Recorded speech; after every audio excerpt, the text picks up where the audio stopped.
we'll be focusing on employment and education. My name is Tamika Citrus-Bruce, and I am the executive producer of this project. And we're grateful that you're here with us today. Just for physical description, I am an African-American brown-skinned woman. I have black hair, long black hair, is a little bit curly, has curls to it, and I wear the brown tank top. So about a year ago, Julia and I really set out to create a documentary that centers and amplifies the voices of our community, Black autistic people, stories that are often too often left out of the mainstream conversation and narrative. So we decided that we wanted to start, this film, and it really, this webinar series is a part of that evolution. Hi, I'm Juliet Romeo. I'm also an executive producer for #Autistic Out Loud. These webinars are more than just about conversations. They're community spaces where we can deepen our understanding and share our lived experiences and continue building toward equity, visibility, justice for Black autistic individuals and their families. Also, I'm a brown-skinned Black woman. I'm wearing a gray and black Barbie t-shirt, and I have really vibrant purple hair that is straight today. Yes, yes. I love your hair too, Juliet. Thank you. Yes. And so, each of these sessions highlights the purpose and the themes of the film.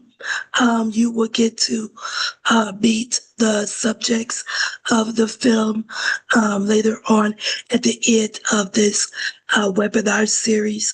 We're looking at July 9th. So, but the webinar series and the film again ranges from having conversations when it comes to education, diagnoses, to joy, identity, and resistance. The past webinars, the first one focused on health equity. The other one after that, last week, focused on access to services and safety. And so, and again, today is about employment and education. So, like the past webinar, and today you will hear from Black autistic leaders, parents, scholars, and community advocates who are shaping what inclusion and disability justice looks like. Yeah, so whether you're joining us like as a self-advocate, an ally, a parent, or a professional, or just someone that's still learning, we welcome you. And thank you for showing up and leaning into this really powerful dialogue. We invite you to listen deeply, ask questions, and share what you learn, because this is just the beginning, right? Yes, yes. And I'd like to, of course, thank our project coordinator, my friend, Charlotte Batchelor, for organizing everything that you've seen on the past webinars and today. Also, I would like to thank our ASL interpreters, also our moderator, Destiny Off, and our panelists, DBL, Denise Cash,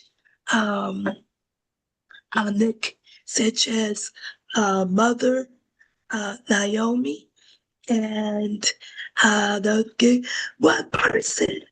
So I was just getting, let's see, our other yeah, let's predict them all. Okay, yes, and so thank you for being part of our journey, and thank you for the audience out here that's watching in the Zoom, and also who's watching us on YouTube, our YouTube page, Autistic Out Loud. So thank you for being part of this journey. And also like to say it is also Neurodiversity Pride Day. So just want to say happy Neurodiversity Pride Day to all of those people watching us today. So I'm going to give it to Destiny Hoff, the great Destiny Hoff, to start our discussion with our moderator for today.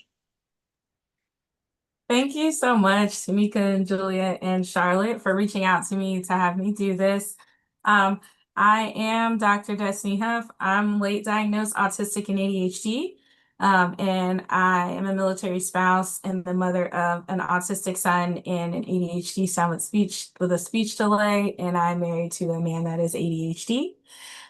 For visual purposes, I am a Black woman with brown skin. I have glasses and I have black and pink braids in my hair.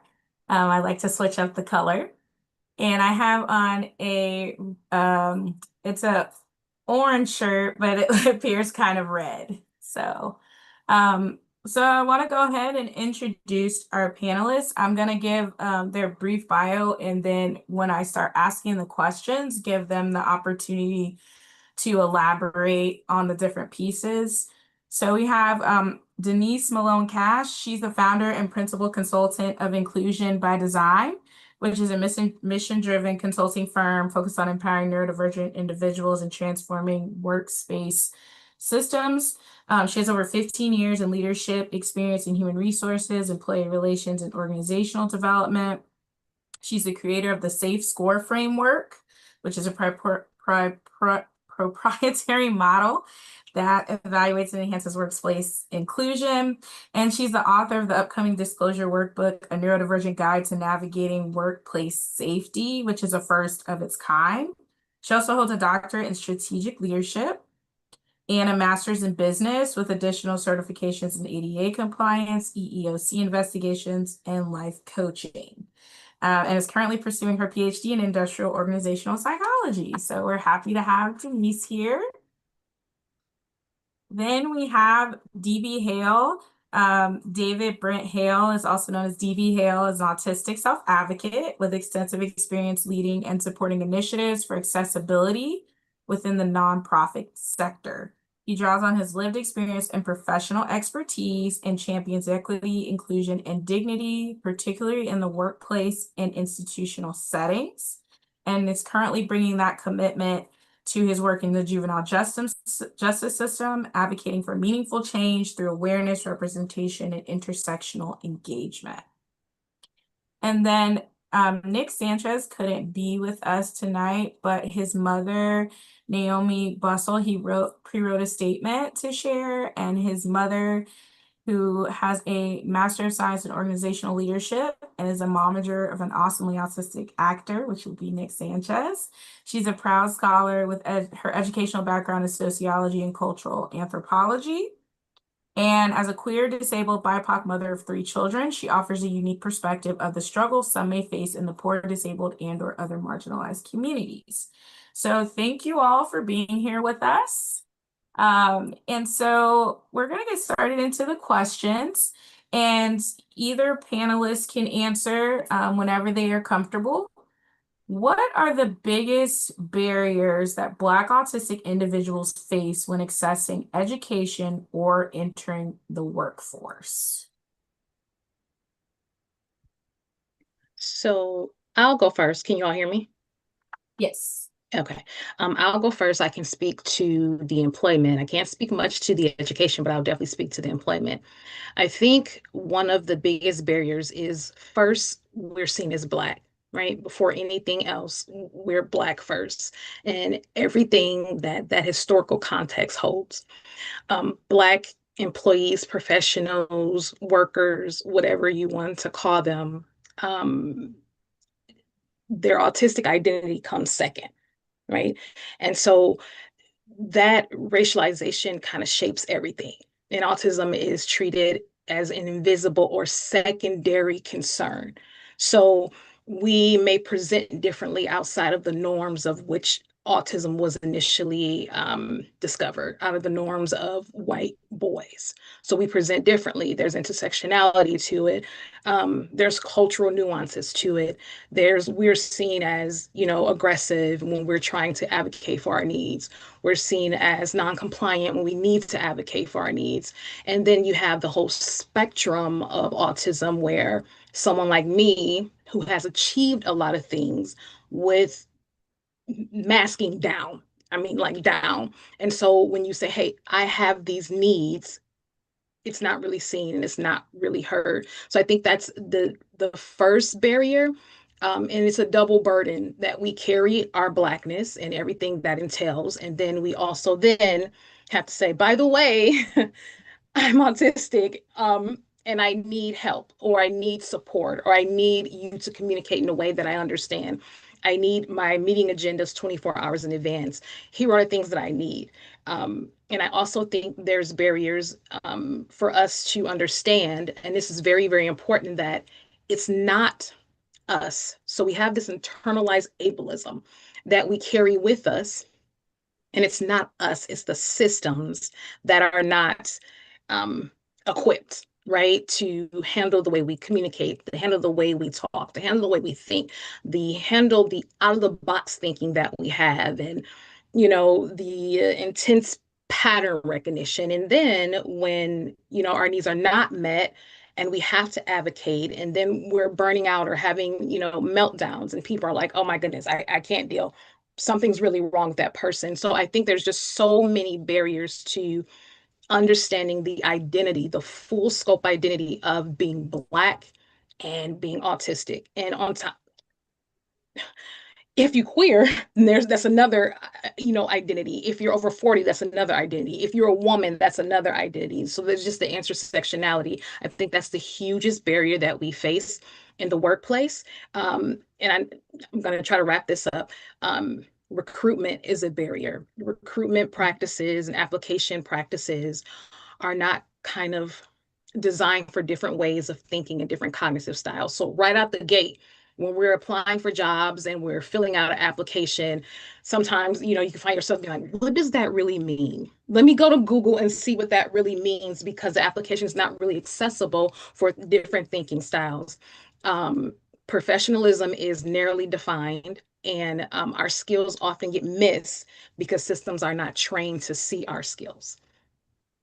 Yeah, I think that was beautifully said, and I've experienced that when applying for jobs myself and getting frustrated by upload the resume, but input what it says for the resume, and then all these different layers that I may not have the patience or capacity for. DB, did you want to add from your perspective of how that has been for you in navigating these spaces, or even with the education piece from the juvenile justice system side? Definitely. So I think for both of those areas, if you start at the top and go down, one of the biggest issues is that systemic solutions are harder to come by than a case-by-case basis. So to change things, how it looks overall for even just one person can be difficult to achieve because of fear, to ask or advocate for your own needs, how you might be judged or perceived, or fear of retaliation for asking for what you need. And kind of sometimes how confusing the process of just asking for a reasonable accommodation or knowing what that is, and how to formally go about putting that sort of on the employer or on the education space to provide that for you as they're legally obligated to do, can be a difficult thing to navigate.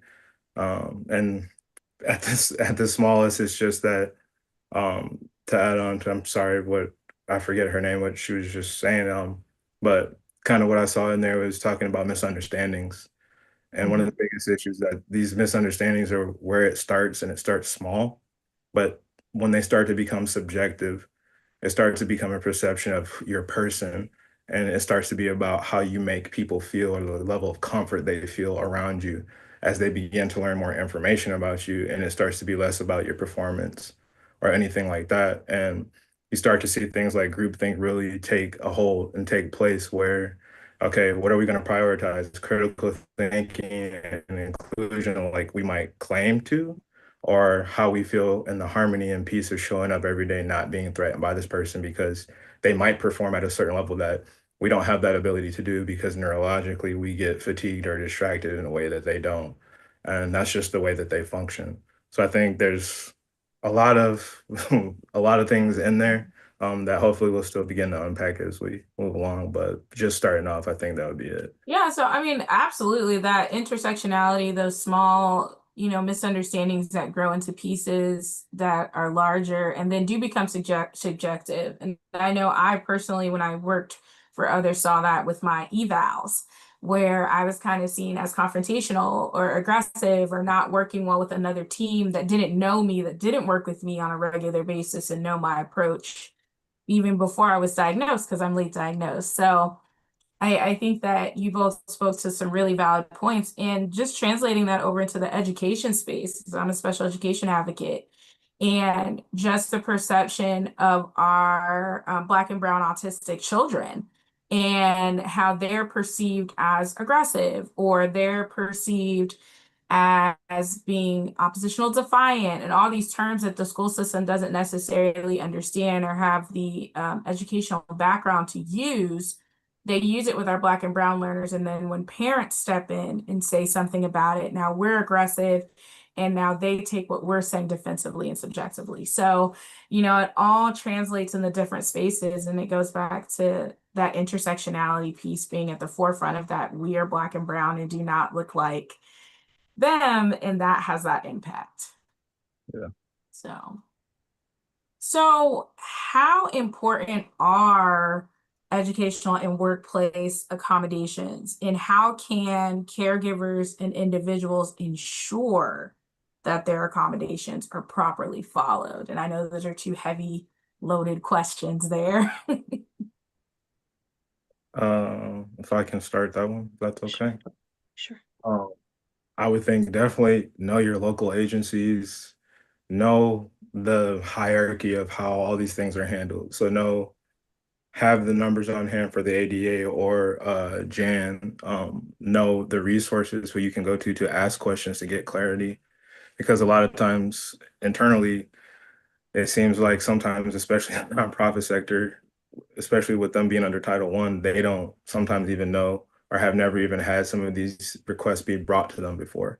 So there's a lack of information on both sides. It's less likely that you're going to get what you need.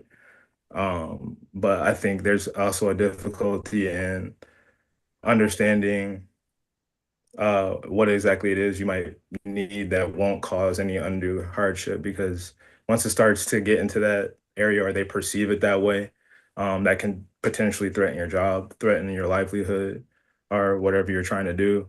I think it's more impactful in the education space because from that space you can gain more opportunities moving out. But once you're in a workplace environment, I would say definitely as far as asking for any kind of accommodations to do it sooner rather than later.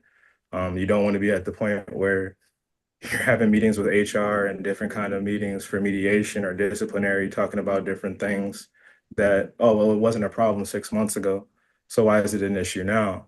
And it might be because socially things weren't the same. Staff changes, turnaround, things do change. But I think to cover yourself and to make sure that you can have longevity in whatever field that you choose, that it's better to kind of ask for those things and know what you need going into the situation.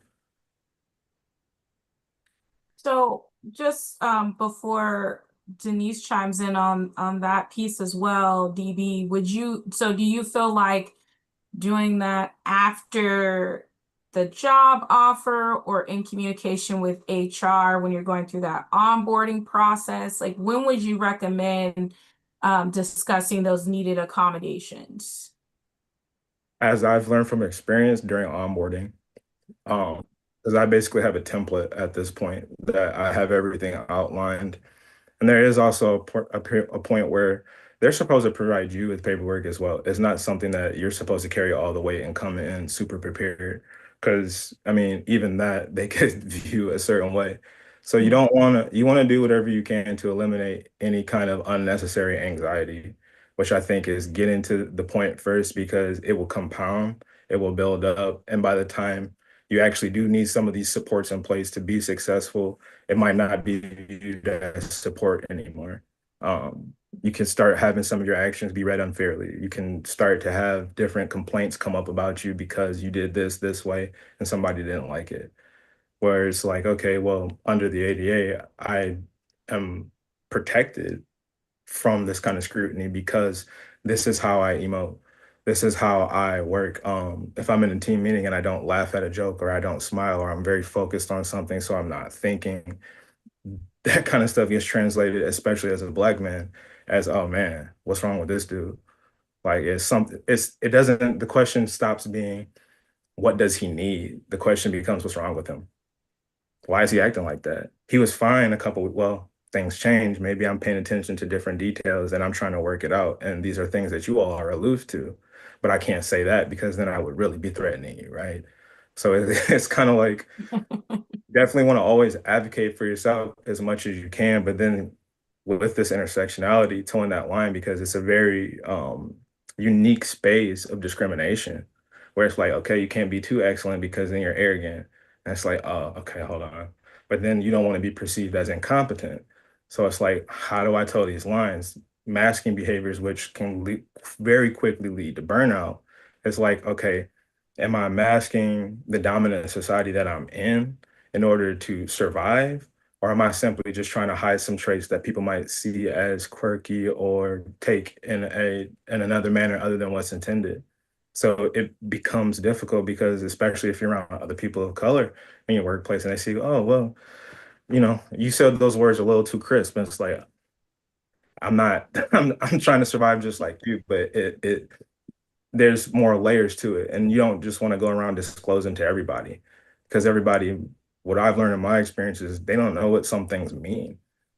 You can tell someone, identify, however you say it, identify as a person on the autism spectrum. They might not even know what that means. They might literally leave that conversation, go on Google, learn some quick facts from whatever Google's AI overview is updated to like 2024, and they'll have that bit of information and come back to you and try to talk. And it's like, no, because you Google something, I'm an individual. So although there might be some symptoms and traits that overlap, you have to know me as an individual. And the best way to do that, I think, is to put it in writing during the orientation with HR. Yeah, I mean, and that was so well said. I definitely want to come back to a few things that you said because I know that Denise will intertwine with that. So I definitely want to come back to that masking and individualization piece. After Denise. So Denise, just to recap the question, how important are those educational workplace accommodations, and how can caregivers or individuals ensure that their accommodations are properly followed? So I think I want to just jump on something that DB said. The burden of undue hardship for organization is substantial. Substantial. They have to prove that, hey, this accommodation is going to cost us billions of thousands, I'm exaggerating a little bit, but, thousands and thousands and thousands of dollars. Undue hardship never, not gonna say never, rarely ever gets taken seriously because they just really can't prove undue hardship, especially for a neurodivergent condition such as autism. Autism accommodations are fairly inexpensive in general, right? As opposed to a physical accommodation of a physical disability. There may be more costs associated with that, but neurodivergent disabilities, there are in accommodations, there are not, it's fairly inexpensive. As well as the interactive process for reasonable accommodations. I advocate for my clients. I have a neurodivergent child, neurodivergent people that I know. I advocate for people to assess the workplace to determine if disclosure is safe, right? Because disclosure is not always safe. As a person who has been in this field for a really long time of HR and all these things, disclosure, depending on who your manager is, because it's always sometimes manager dependent, disclosure dependent, what's going on in the workplace dependent if you will get accommodations. An example would be, hey, I work at organization, and Division A, they have a really inclusive manager who has an autistic child. And then in the same organization, you have Division B, where this person is 65 years old, believes that autism is brought on by, electricity or food coloring or things like that, right? So it's manager dependent. While they're both in the same organization, it can be very well manager dependent. So I strongly, strongly, strongly suggest that people do an assessment of the organization that they're in or the organization that they're looking to interview with. And you can do those assessments by, Glassdoor, Indeed, LinkedIn. There's something called Blinder. I could be saying it wrong. To understand what are their inclusive statements saying, right? Is it just like, oh, we're inclusive, or is it saying, hey, the general ADA statement? Or if you look closer, is it saying, hey, we welcome all forms of diversity. We welcome all thinking styles, and things like that. So that is something that I encourage people to do, because not only can disclosure be a psychological risk, it can be a physiological risk. And EEOC cases are increasing, right, around neurodiversity. All the way from, I think, 2021, if you guys go on the EEOC website, you'll be able to see that companies just don't get it. They are actively discriminating against people who are neurodivergent autism on the autism spectrum. So I think it's important to really think it through, because one, let's say you get your accommodations, but they're inefficient, right? Two, now other people know about it who you didn't want to know about it. Three, your manager is now treating you differently in a multitude of ways. Four, you don't get the accommodations, or it's delayed, or you have to go through excessive paperwork, and they're just not doing it, and now you have to take it can just go a million different ways, because autism, depending on where you are on the spectrum, it presents differently, and your needs may be different. Somebody named John may present differently and have more support needs than Keisha, who presents differently and doesn't have many support needs, but her support needs can be related to communication, related to unnecessary jargon, related to sensory sensitivities, right? And so how does an organization say, how do we know how to accommodate this? The manager often doesn't have the bandwidth. It requires a lot for them to say, I need to communicate differently with Keisha, right? I need to now take the time to write all these emails versus before I can just call her, right? Now I have to, so it's a lift on their part. And if they don't want to do the lift, then they may push back on those accommodations. So to the point, all circle roundabout, I strongly, strongly, strongly advocate to do an assessment to determine if it is safe to disclose. Organizations have no problem. Although we're protected under the ADA, disability cases are the hardest to prove, even though they're the most often cases that go to the EEOC, they're the most hardest to prove. So the burden of proof, if there's a violation of ADA, falls on the individual. And we may not have the capacity to go through all of the steps of, an EEOC claim, or, all of those things. So I think, a proactive approach would be to see if it's safe, to disclose, partially to disclose. Secondarily, what do I want to disclose and why? There's three types of accommodations. A formal accommodations, which require a doctor's note, goes through HR. Informal, depending on your boss. Remember, Division A, depending on your boss, if you have a decent relationship, you can have an informal. And self-led accommodations being the third. Self-led meaning that, hey, this place may not be safe to disclose. How can I accommodate myself so that until I can figure something out, right? Can I get a speech to text on my computer? Can I get headphones? Can I find a sensory space in the, in the break room? Can I go walk on my break? Just things you can possibly do to do self-led accommodations. To answer the original question, so sorry. No. Accommodations are paramount, right? For Yeah.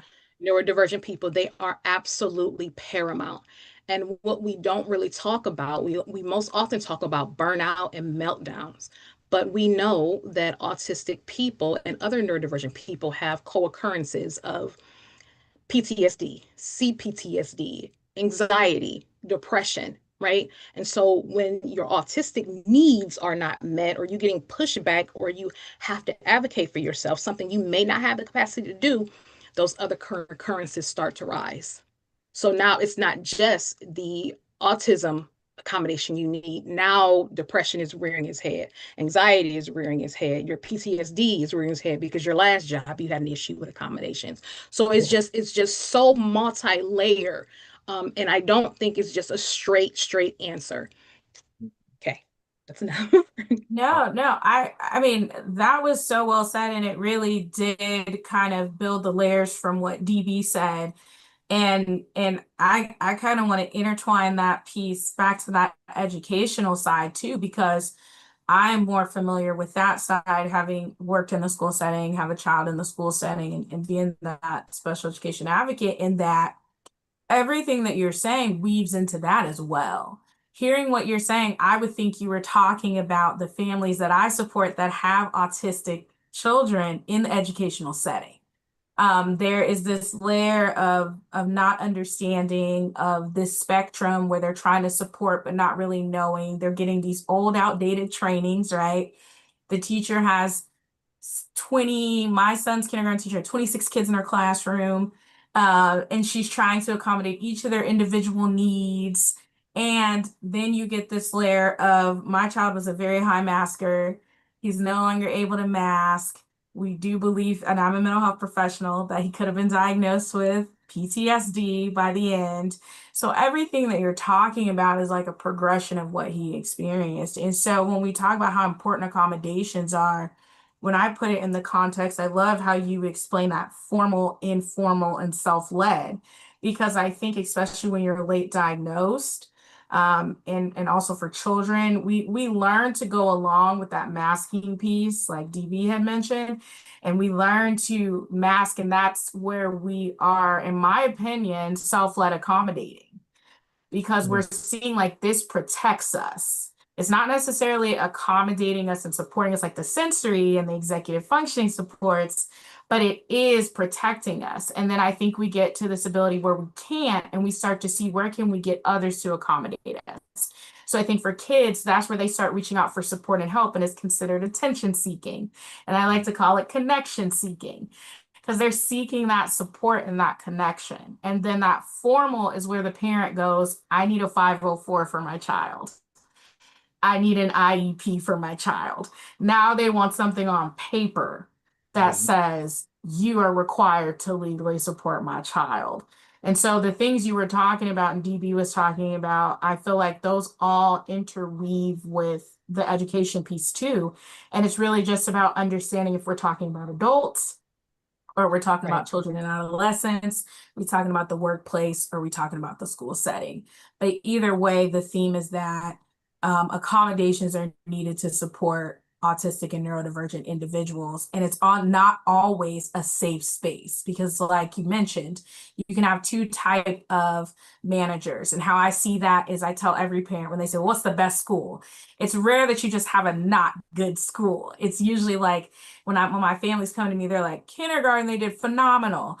First grade was a struggle. What's usually the difference? The teacher, the environment, the support, right? All that makes a difference. So I think it's interesting to see how those things can all weave together.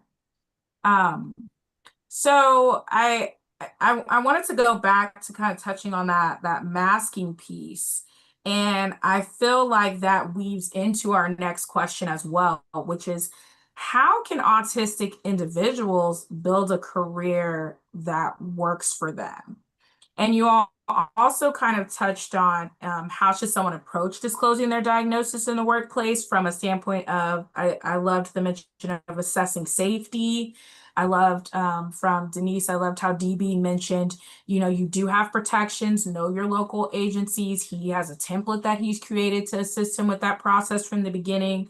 But if you all wouldn't mind just elaborating on, how do you feel autistic individuals can build a career for themselves, and kind of some ways that disclosing the diagnosis has worked for you all.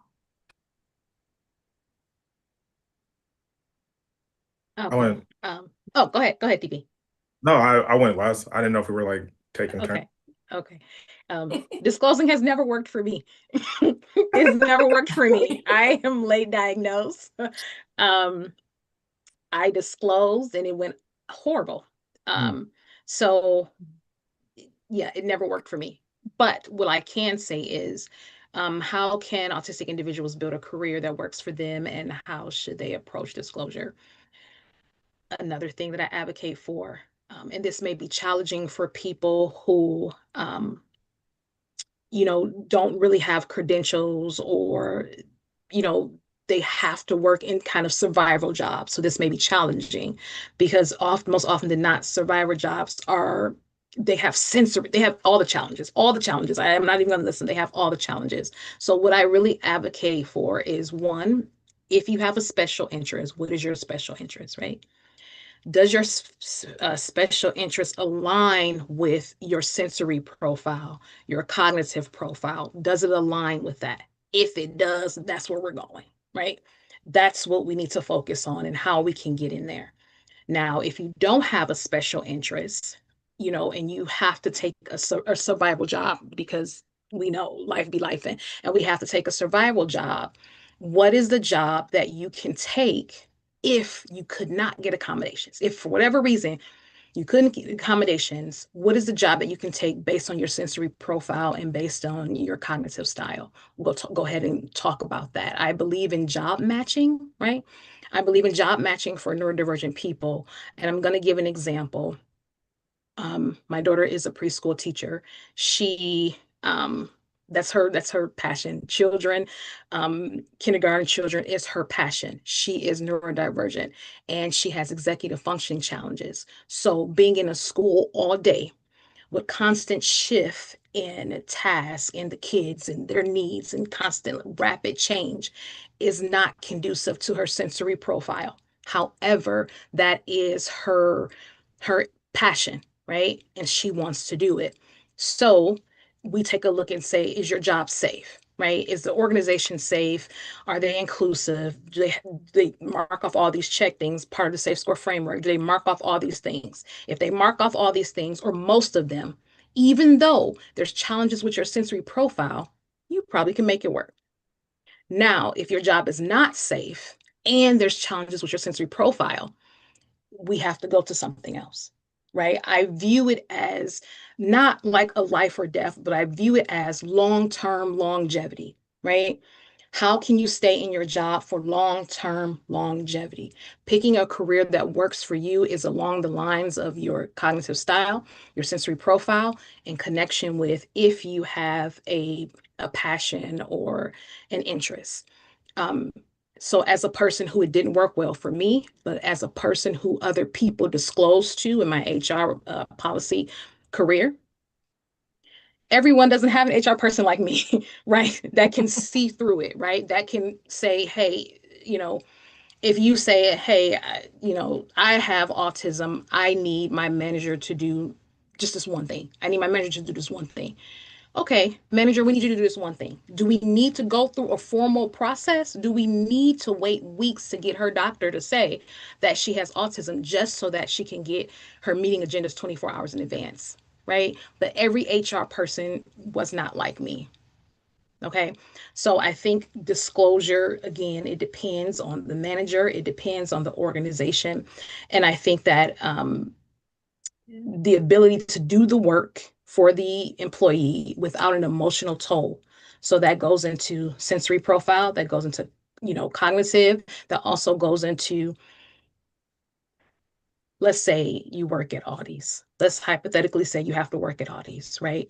You're working on your own by yourself. There's the registers, there's customers, there's smells, the back room, there's cleaning. Those are all those things. How does that align with your sensory profile?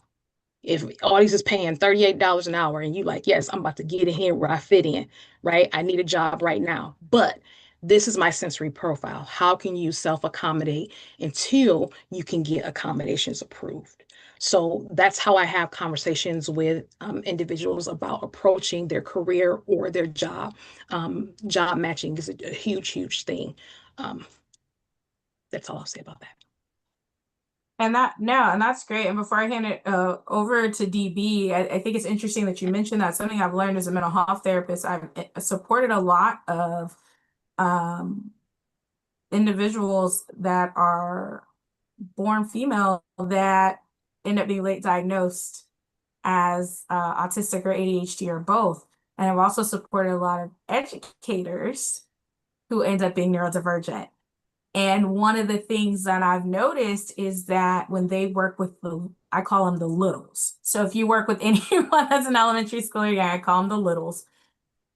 They need that constant get up movement, go from room to room, not sitting in one place. Like they need that movement, and it really helps and supports them. And usually that's my in to get them to understand how to support neurodivergent learners is like, what if you had to sit for an hour with no movement and not making a sound? And they're usually like, oh no, absolutely not. So I think that what you touched on is really great in that aspect, and just relating that to the educational side of it. So again, I just like to repeat, I do it for myself, but hopefully it helps everyone else as well. So DB, how can autistic individuals build a career that works for them, and how could they approach disclosing their diagnosis in the workplace? I feel like I touched a little bit on the latter part of that already, but I can go back. Mm-hmm. I would say for me, in my experience, what I've learned is understanding the space that you're going to take up wherever you go and what that's going to look like. So a big thing for me is my presence. If I have, and basically selective inclusion, given that I've worked in a lot of nonprofits, behavioral treatment, behavioral management spaces, there's a certain demographic that's, especially now since I work with adjudicated youth, there's a certain demographic, which is Black and brown kids. Mm-hmm. I am the only person of color that works in my program. So there's sometimes I have to question and ask myself, is my presence here to just be like, oh, look, we're inclusive, he's here? Or is it, oh, is it the work you do? Well, thankfully, because pattern recognition, my attention to detail, writing court documents and reports comes fairly easily to me. In addition to being able to have that cultural piece and connect with these kids on another level that some of my coworkers just aren't able to do. But understanding that, like, if I have presence without a voice, that's not inclusion, that's a performance. So also deciding in some of these spaces, am I just going to be a performer for a paycheck? Or do I want meaning out of what I'm going to do? And I have chosen meaning many times. Not always the greatest choice. Sometimes it has backfired because that desire, and as some people will say, that intense desire for justice or whatever the like very common symptom that everybody says, it's like, I'm in the justice system. And we don't just deal with, I work in a probation program, but we also work in conjunction with alternative schools. So even now with you see things like we don't do IEPs anymore. They're called behavior support plans. Things have changed from putting kids in here with just conduct disorders, and now we're looking at cognitive impairment or emotional impairment, different kind of labels that they put on things. But does every kid get an assessment that comes in here? No. Are there some things that I see that look a little too familiar to me that I'm like, but if it's not my place, I can't say anything. I don't say anything. If they wind up coming directly onto my caseload, then I can maybe do a little more to advocate for them. But it's also like just knowing that boundary, because especially in spaces like this in the nonprofit world, everybody wants to save the world. Everybody wants to be the best person for these kids in their situation that they're in. Everybody wants to feel like the hero. So if you're the person that kind of wants to take yourself out of that, one, you're going to draw attention to yourself, but two, you're going to have a different kind of result because you don't want it as bad. You're not trying to prove anything. And some other people that might, and that would threaten them as well. So it's a hard line to navigate to say, okay, I want longevity, I want to do well, but at the same time, me doing well isn't entirely contingent upon the work I do. When I get my reviews back, I'm exceeding expectations in all areas. Okay, that's great, but somebody felt uncomfortable. If that's going to compromise my ability to help these kids, then I got to figure out, okay, perform time. Hey, how you doing? I might not mean that. I might in my head just be like, you know what? I didn't even really want to say that, but I know, hey, you catch that game last night? I don't watch baseball, man. I don't do any of that. But for the sake of just maintaining things, it's like that's where again we get into that whole like masking, even code switching part where it's kind of like, all right, I know how you might perceive me or see me, so let me feed into that for self-preservation. So it's not a great thing at all, but it's how authentically you want to show up for yourself or the people that you work with, what kind of work that you're doing. I would say working in behavioral treatment or working with anybody in the nonprofit sector that works with community-based kind of programs, always be aware that like, man, burnout is real. And autistic burnout in these spaces looks very, very, very different because you're always going to care, you're always going to have that empathy, and it's always going to hit you maybe a little bit harder than some other people who get to walk away, who don't live in the same community as the demographic that you work with. So they get to go out to wherever they live and they don't have to deal with or be seen by anybody that they were. You live down the street from some of these kids. You went to high school with some of these kids' parents, cousins. So it's a different level of passion that's like, all right, hopefully this is enough to keep filling my cup and to keep filling theirs back and make sure that everything is balanced. But it does hit a point sometimes for me. I'm like, you know what? I hate to be the person like, oh, I'm never gonna take a day off. You gotta take a day off. Like you have to do that part of self-care. Well, if I miss one day, one file, one thing's gonna happen. It's like, then let it happen, man. Because you can't, if you can't show up for yourself, you can't really show up for anybody else. And that's like one of the biggest parts of like that longevity is like paying attention to that emotional toll if it's taking one on you, being able to tell yourself to stop and take a step back, making time for yourself. And this, what sometimes seems like the simplest things to do as far as self-care, we just do not do. Because you could almost call doing a good job of working hard a fixation, a hyperfixation. And when you get used to that process, it's like, man, I don't know how to not follow this routine of getting up, getting ready, go to work. Okay, I'm here for the 8 hours. Now I go home. And you get stuck on that routine so much that it's just like you are thriving off of this like desperate energy. And it's like, did you even eat today? Did you? No, you didn't. Okay. I'm gonna eat when I get home. Okay, then you fall asleep.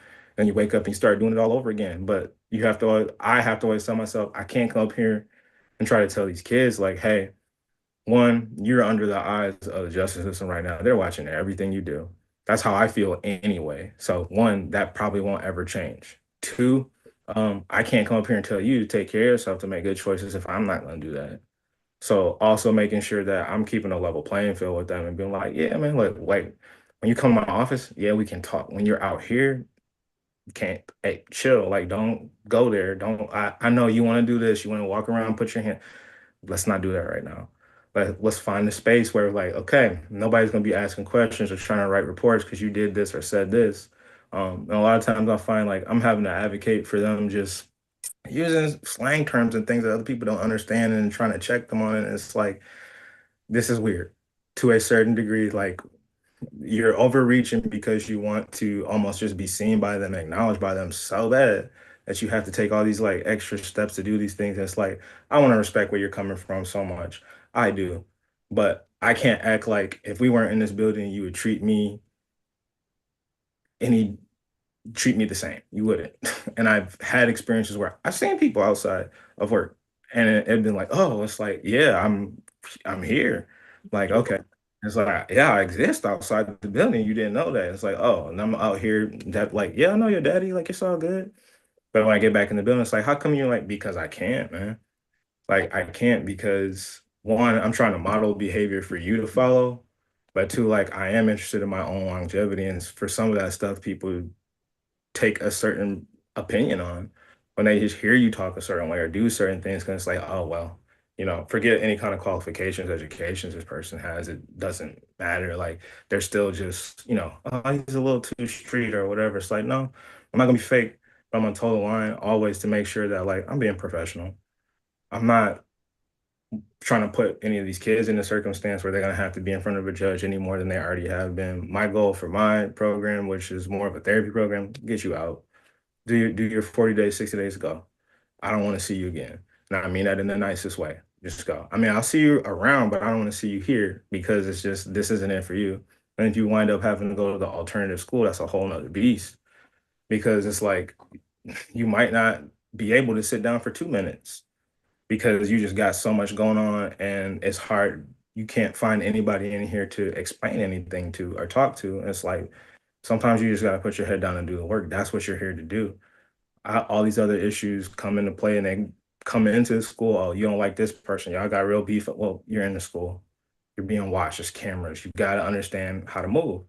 And I think, like, being able to find a job where I've been able to bridge all these parts of myself has created some longevity for me, and recently, but in the past, in other places where it was more just general advocacy for disability or keeping people like job coaching and stuff like that. You never want to feel like you're overreaching, but you always want to do the most you can for your clients.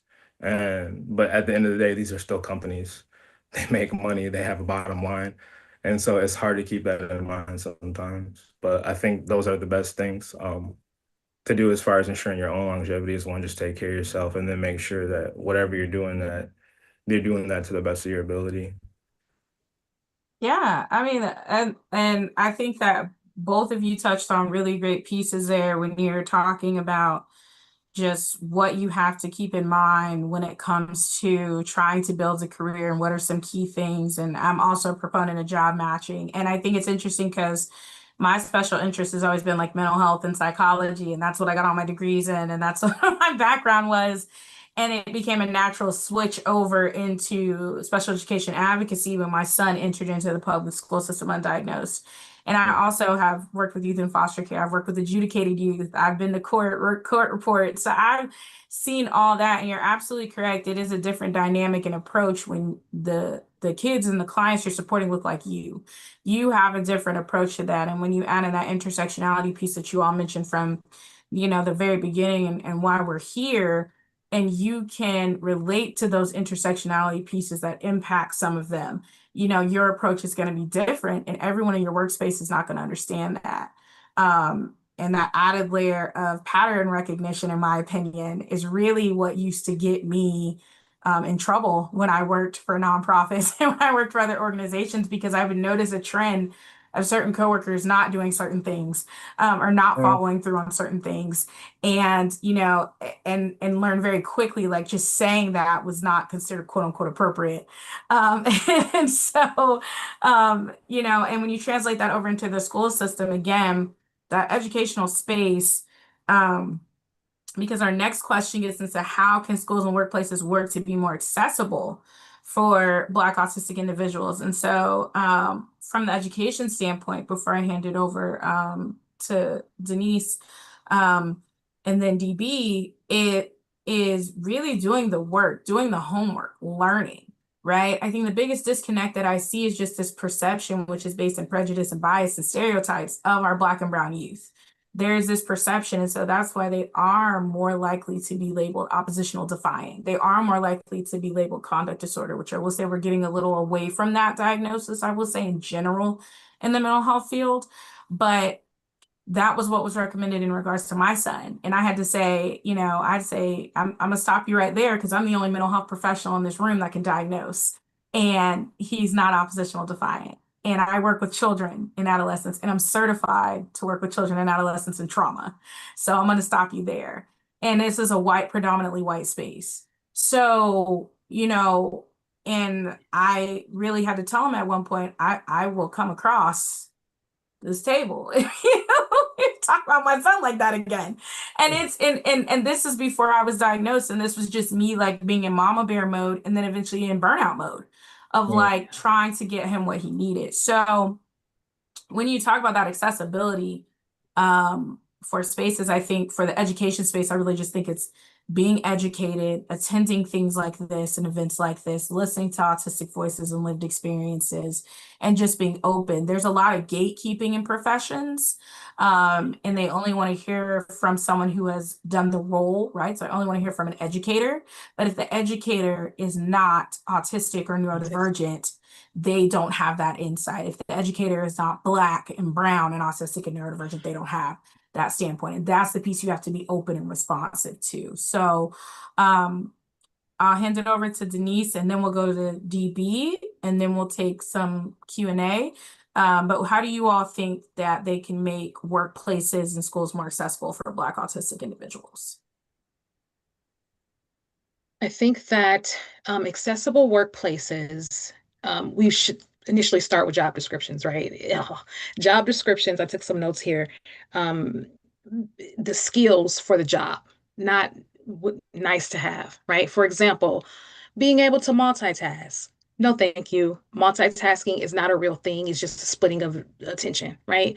Or saying this person has to have excellent communication, right? That's not a real thing. So I think understanding a person can do the job without multitasking, right?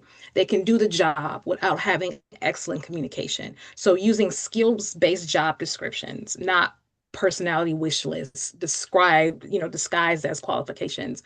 And then also build progression pathways that don't require networking fluency, extroversion, or masking to be considered for advancement or promotion. Being able to, judge the quality of work alone and not all the other things, right?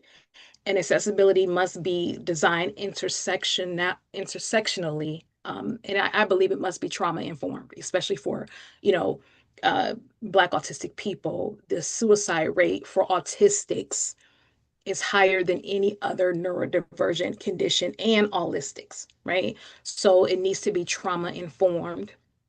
The exclusion happens at the policy level. So policies have to change so that accessibility for neurodivergent looks like I worked for an accounting firm, and the way things were written was in legal terminology and jargon. And people would reach out to me all the time, and I would have to explain the policy to them all the time, right?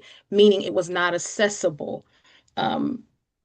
For neurodivergent people or other people who may not be neurodivergent. So I think accessibility starts there at the policy level, and also at the interpersonal level in every micro decision that defines whether someone is seen as competent, coachable, or credible. I think DB said something earlier around being able to take out if, hey, I don't like this person personally, but what work can they really do? Are they getting the job done, right? So that's essentially, how workplaces can make it more accessible, one, for Black autistic people and just autistic people in general. I think those things are important. And I'll go from there. Yeah, that was amazing, and absolutely agree. I always say all the time when I've been in a supervisor position and outside of a supervisor position, I've worked next to people that I'm like, I don't like you as a person. I would not want to be with you outside of this workspace, but you are meticulous and detailed and you get it done. Yes. And Yes. that, I think, is something, as I learned later, I feel was more of my autism, because I would always constantly get questioned, like, how can you work with this person? Like, they're not, and it's like, they're not attacking me personally or anything in that way to where I wouldn't be able to work with them, and they're doing their job. But like, are we going to hang out afterwards, grab a coffee? No. Being able to separate the two is a Exactly. true skill. It's a true skill. And it's never listed. Yes. Yes. Boundaries. That's Yeah. the big thing right there. Everybody's, oh, hey, nah, I'm good. No, I'm not going. I'm gonna go home, watch TV. I don't have time for this. I'm gonna watch Disney Channel. I can't do all this. But I think one of the biggest things is like how I started off with my first answer, that the systemic solutions are harder to come by. And so the real change would be what for maybe the world to be as ideal as we like to think it is sometimes, or believe that this world is in some different place that it's not. And accepting that reality first, and then starting small, like let's reevaluate some workplace norms. Because by and large, a lot of this stuff is seen through a neurotypical lens. A lot of these things about intent, behavior is all viewed through a neurotypical lens, which, and sometimes if you start to speak up or you try to advocate for yourself, invites bias. So we can't forget that there's already implicit bias there for some of these people that they're literally by definition aren't aware of. But you'll become aware of it quick. And then it's like, all right, now I'm walking through a minefield every day. Well, I don't feel comfortable doing that. So I have to walk in here and be proud. I have to walk in here and be myself and understand that like there's gonna be things that come with that. You might be viewed as the guy who like, oh, he's not very social. I think one of the first times I ever had any issues like this was like a decade ago with a job. And this was prior to my diagnosis. I also think it's interesting we're all late diagnosis folk. But this was like a decade ago before I had any kind of anything, paperwork. I just kept going through the same process thinking like, man, something wrong with me. Like I can't hold the job. I don't know what it is. I thought I was fitting into a stereotypical mold where I'm like, I'm not even like that. I can't even hold a job. Like what's going on? But that job in particular really hit because basically they told me they were letting me go because I wasn't social enough. And I was like, hold on. Now that I'm looking at it in retrospect, I'm like, man, y'all look at it, because I would have totally raised an issue with that. I'm like, yeah, that's not, no. But then as things still have progressed in life and then seeing all these different things, it's like, it really is with the vetting. I think that is a very important part too. But the reality is you really never know because a lot of these companies, a lot of these places, nobody's going to tell you straight up front, oh, we've got some people here that no. When they're typing those mission statements, they're going to make it as flowery, as bright, as inclusive and diverse as they can make it. And sometimes you don't know the reality until you pass that 90 days. And it's not at will anymore. And you like, oh, well, I'm here now. And then you're starting to be relied on, dependent on, but you start to feel these other things pulling at you and nagging at you. And it's a little difficult because it's like, man, like, well, I got bills to pay. I have things to do, people to take care of. Like, I can't just leave because I am uncomfortable. But it's funny how that coin, when it turns on its head, as soon as they're uncomfortable, they can kick you out. They can, oh, well, we see this pattern that's happened. Okay, so you get your first meeting, then it's disciplinary. Then, okay, well, here's some accommodations. Well, they might put you on leave while they try to figure that out. Okay, well, they put you on leave while they figure that out so that you can come back and then tell you you're terminated. It's like, I just asked for one method of communication so that I wouldn't be getting calls, texts, emails, and verbal. I just asked for, could I just please have everything in an email form?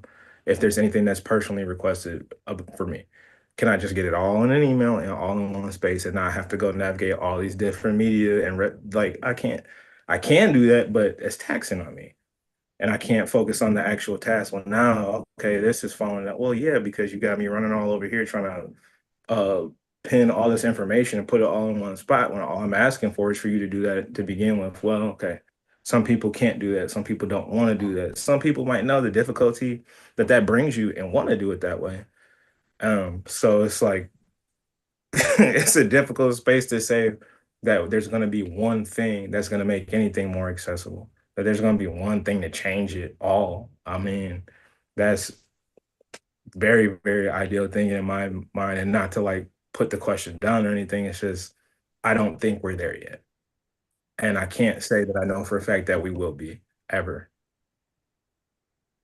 Absolutely. I mean, I think you hit as we wrap it up, to head to the Q&A, I think you hit it on the head and I think it goes back to that spectrum and it goes back to those different needs. But I think another thing that I find interesting is that if you notice like the CEOs and the supervisors and the ones in charge, how many of them, and thinking back to Denise saying with like 65-year-old supervisor or manager, they can be like, you only call me, right? Like they can tell you, and they don't recognize that's accommodating their age. That's accommodating the technology they have access to, right? And it's similar with that, like the education system. Everything is, and I think what you're mentioning too, with those different layers of like contact to you in every single place, is that we are in a very compliance-based society.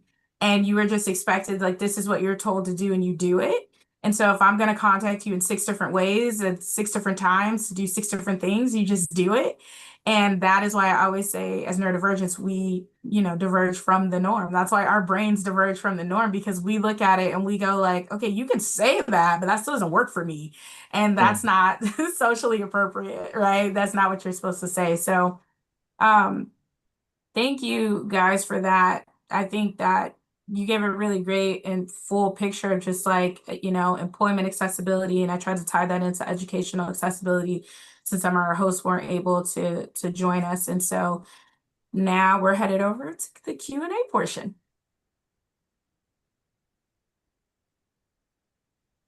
Thank you, Destiny. So now is the time, if any of our panelists on YouTube that are watching, guests on YouTube or here on Zoom with us, if you have questions, please put them in the Q&A button.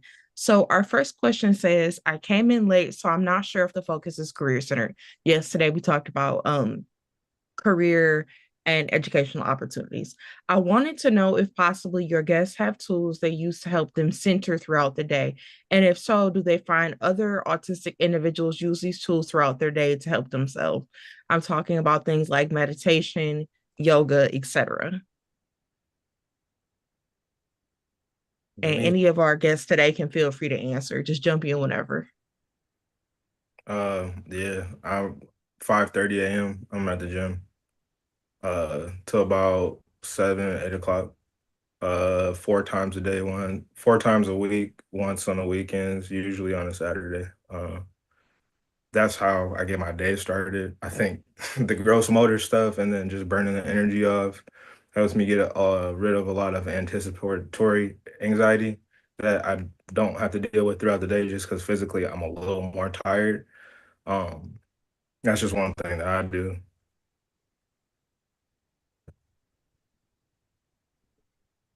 So meditation, I have heard people say meditation helps. I would say for me, I'm in a doctoral program, and things that are heavy cognitively, like the reading is astronomical. So I use Speechify. I use a reader to text or text to read for me so I can do multiple things at once. And so it can help me stay on task with the reading. It's a large amount of reading. Also, walking helps. I know it may be difficult, but having a set schedule for the things that you need to do as far as to prevent burnout, things that help you prevent burnout, things that bring you joy, things that help you burn energy. So if drawing brings you joy, having a carved out time for that. Someone also mentioned similar thing happened to me. I am binge watching Phineas and Ferb right now, based on they have a season 4 that came out, but based on everything that's going on in the world, right? Being able to kind of deplug or unplug from everything that's going on in the world so that you're not overwhelmed. For most of us autistic folks, we have this internal thing of justice and everything that's going on in the world. It's important to be able to unplug from that. If whatever else brings you joy, right? If your favorite comfort food or your favorite food brings you joy, having a carved out time for that. Also, Microsoft Word now has Copilot. There are multiple studies out to talk about how AI is helping neurodivergent people, like with their thoughts and being able to, have these really deep conversations that you would not be able to have with an autistic person, a non-autistic person. Tea such as ashwagandha, licorice root, dandelion tea and chamomile, just things like that. Therapy, a neurodivergent affirming therapist is very, very helpful, right? Going to a non-neurodivergent affirming therapist, they have no clue. And will make ableist comments. So that's the thing as well. I bought my very first weighted blanket, and when I put it on myself, I cried because of the sensory of it all. I couldn't even control it. I was just like, oh, what is happening? So I would 10 out of 10 would recommend that. Um, uh, apps to deliver your groceries. If you can afford it, I would recommend that to alleviate the grocery store and things like that. I am often in the dark most of the time, which helps me to, think better and focus better. So those are things that help me, and other people have mentioned some of those things help them. And if I could just add into, so I do work for myself, so building my own schedule is very accommodating for me and taking my days off, but I have frequently worked in office spaces and nonprofits. I only started working for myself within the last 2 to 3 years. And I like to call it my things around me. So y'all can't see my background right now, but I have like a picture of Snorlax that I colored. I have plushies all around me. Like I love Avatar, and so I have Toph plushie with me. Like I keep things in my space. And I even did that when I worked in the office. I kept things in my space, like sensory items that I could pick up and use. And plushies aside, because that can be, they can kind of look at you when you have the plushies, I know. So like if you're not wanting that type of view from others, but just things like that and fidgets, and items like that, and having snacks around that I like. I always have like 16 different cups. I have a juice cup or a soda cup and a water cup and a coffee cup.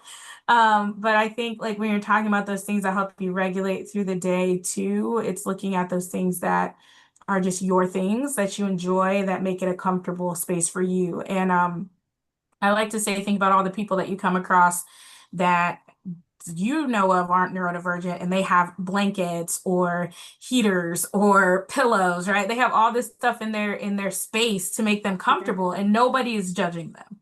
And so when you think about it in that way, where they're just like, I have to sit here all day, so I want to be comfortable. What helps you be comfortable? And I definitely echo the weighted blanket. I go to sleep with a weighted blanket. Everyone in my house has a weighted blanket, but I go to sleep with a weighted blanket, headphones, and music. And pretty much everyone in my house goes to sleep the same way. So we all have our own devices with our own music playing and our own weighted blankets. Great, thank you. We have one more question, and they say, hi, my question is, and we talked about this previously, so if you just want to briefly recap, how do you go about determining if you can disclose at work, specifically with new jobs? How do you determine if it is safe? And I think, Denise, you might be able to speak to that because you wrote the framework on it. So if you want to give a little insight into it, if anyone else wants to jump in as well. Okay, so the framework is safety, accessibility, freedom, and equity, right? So, and it's based on neurodivergent needs. So to determine if it is safe to disclose, you just take, just assess it. I'm sorry, did this person say a new job? Yes. Okay, so for a new job, I would do the assessment now that you're there, right? You've taken the job already. I will go ahead and do the assessment. So look at the policies, right? How was onboarding? What did onboarding look like? What did orientation look like? Was it just all over the place? Was it disorganized? Was it jargon heavy, right? What does the policies look like? Does the organization speak to disabilities that are not physical, right? Invisible or non-apparent? Does the organization have ERGs, right? ERGs mean employee resource groups for neurodivergent. What is their mission statement? What does it look like? Is there anyone there who has a physical disability that seems to be accommodated well, that they seem to be doing well? Get a feel of your manager. I mean, I don't agree with stalking people online, but, and this is not in the safe work, this is just something that I would do if I was new to the role and I didn't really know much about the organization, right? So this is not in the framework, but I would take a look to see what I can find out about the manager as far as their leadership style, to know if it's safe to disclose. You can always try little things first, right? You can always try little things to say, hey, since you're new, you can set the boundaries early. Depending on what the job is, let's say it's an office job, update your calendar. Let's say you work 9 to 5. I know you probably don't, but I'm going to say that anyway. Let's say you work 9 to 5. Set your calendar for after 5, you're out of the office. Set your calendar that way. If your boss says something, then they may have an issue with boundaries. It may not necessarily be safe there. So to measure safety as a new job, one, I will always recommend do it before, but since we're here now, again, take a look at the policies. Accessibility. What does accessibility look like for neurodivergent people with the policies? What communication? Is your boss not giving clear instructions? Is your boss just expecting you to know what they're thinking? Are they just, hey, do this? What was training like? What was orientation like? What were those things like? And as far as freedom goes, are you able to be yourself, which is difficult to ascertain now because you're new, and anybody new, autistic or not, they're not their self when they first go in anyway. So that's difficult to ascertain. Are people talking about other people saying, oh, I like being here. I've been here for 20 years. I've been here for 5 years. I've been here for 2 years. What is like, is it clicky? What does that look like? Are people talking about what's happening in the world? Is it heavy MAGA country or is it heavy liberal country? Are people having those conversations? And equity being, if you have opportunity as anyone else, right? If you have opportunity for advancement, if you have opportunity for promotion, if you have opportunity to speak up, if you have opportunity for visibility, but you wouldn't know that right away. So I think it's very important to understand what your needs are, right? If you have substantial needs and you have to disclose, look at those policies. And you can ask HR, you can bypass your manager and ask HR in confidence. See if they have an anonymous reporting tool where you can ask questions anonymously. If they have an anonymous reporting tool, that's a good sign. If they do not have an anonymous reporting tool, that's a red flag. So I would go, that's where I would go with that.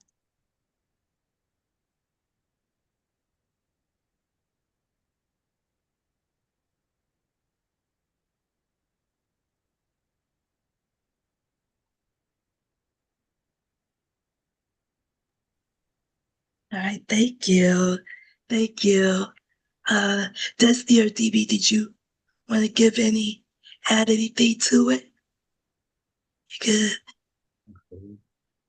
I think she said it. She said it very well. I was just nodding my head in agreement. That was well seen.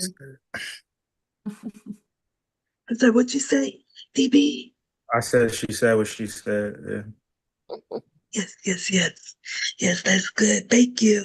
Thank you, Denise. And thank you for everyone, tuned in today. So before I, Julie and I close us out, as far as when it comes to resources, I'm just going to ask real quick, Destiny, Denise, and DB, where people can find you. I know Charlotte, put it in the chat for Destiny. So, but just to reiterate, where can people find you, Destiny, if they like to reach out?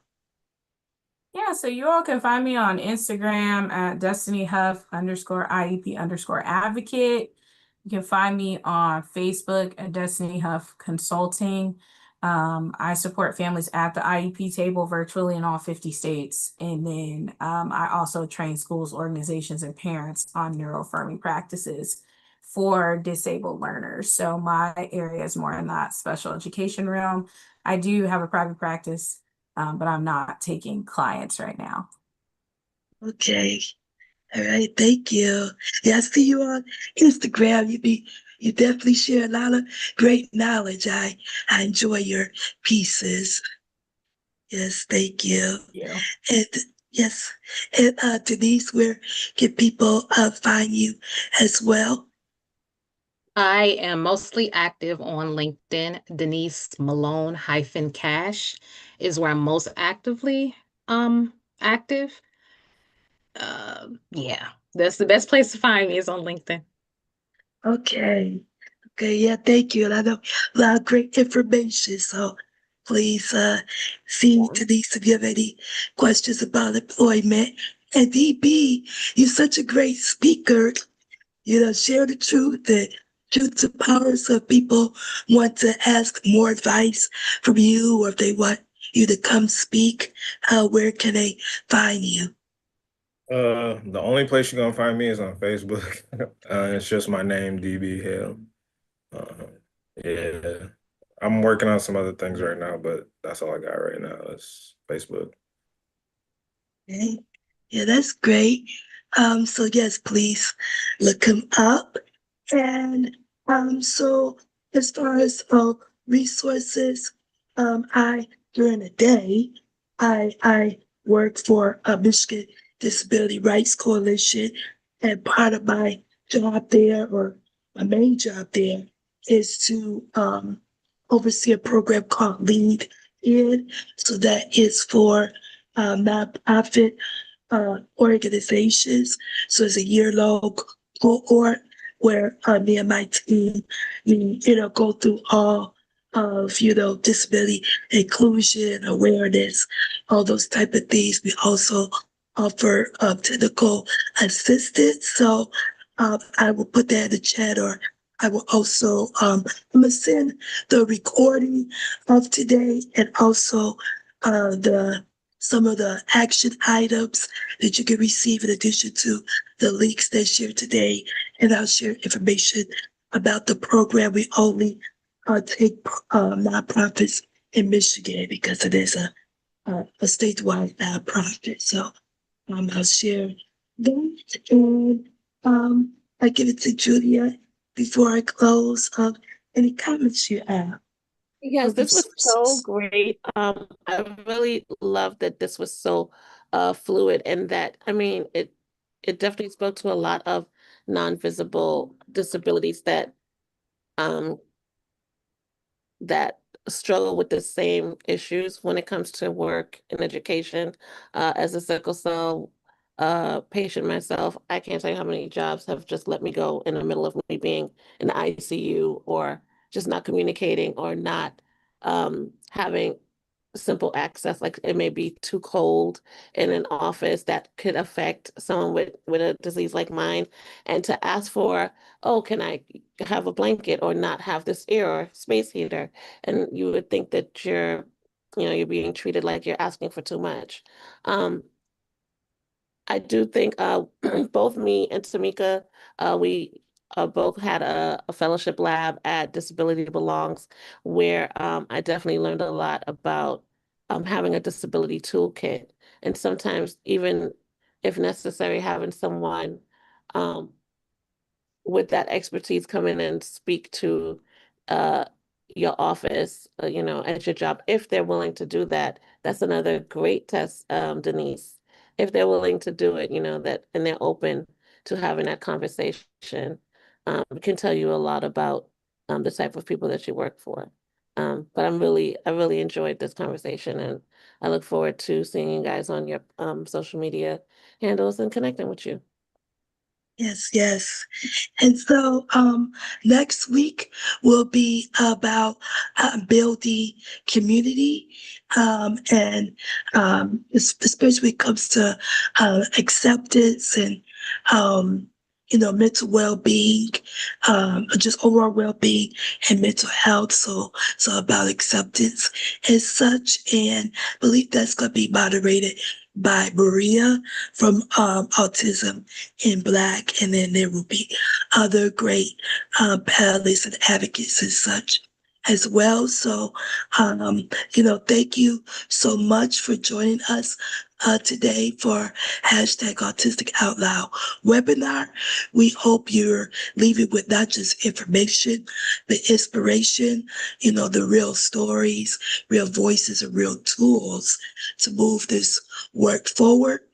Julie and I created, again, this webinar series, upcoming documentary, because we believe and we know that Black disabled lives matter, Black autistic lives matter, and our voices must be centered in every kind of conversation around autism, disability and justice. And I believe today, we have witnessed what it means to be autistic out loud, to speak truth to power, challenge systems, and celebrate our identity unapologetically. If today's conversation moved you, we encourage you to keep the conversations going.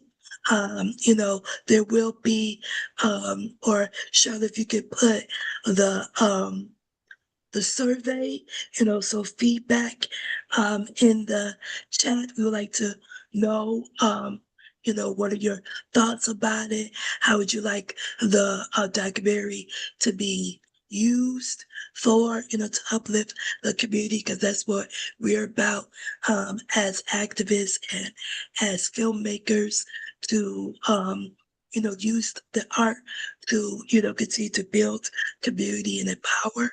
So please fill out that feedback. So please share this webinar, fill out, indicate in the survey if you'd like to know more information about the documentary as we're doing it.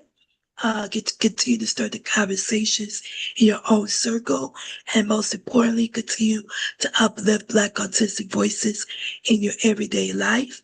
Again, huge thank you to our speakers today, our team, to each of you for showing up with open hearts and open minds.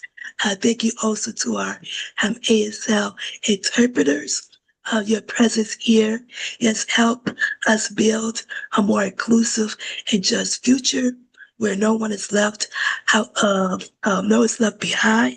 So be sure to follow us on social media, hashtag Autistic Out Loud documentary on Instagram and YouTube for updates and recordings. And like I said, I'll send it out to everyone who registered. And join us next time, next Wednesday, 6 o'clock Eastern Standard Time, for again, building community and well-being and self-acceptance. And until next time, stay bold, stay loud, and stay rooted in justice. Thank you and take care.